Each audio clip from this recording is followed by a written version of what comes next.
Hi, good morning mga idol. Magandang araw sa inyong lahat.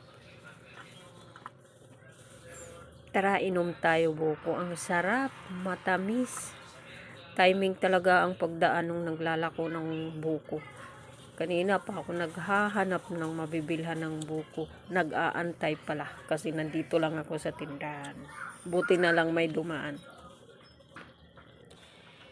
Kaya ito agad-agad nilalantakan ko na ang buko or silot sa amin, sa Waray, silot. Ang tamis, ang sarap talaga. Namiss ko na talaga yung buko na galing talaga mismo sa puno. Presko. O diba? Ang sipag ngumuya. Ayan o. Kain ng patay gutom.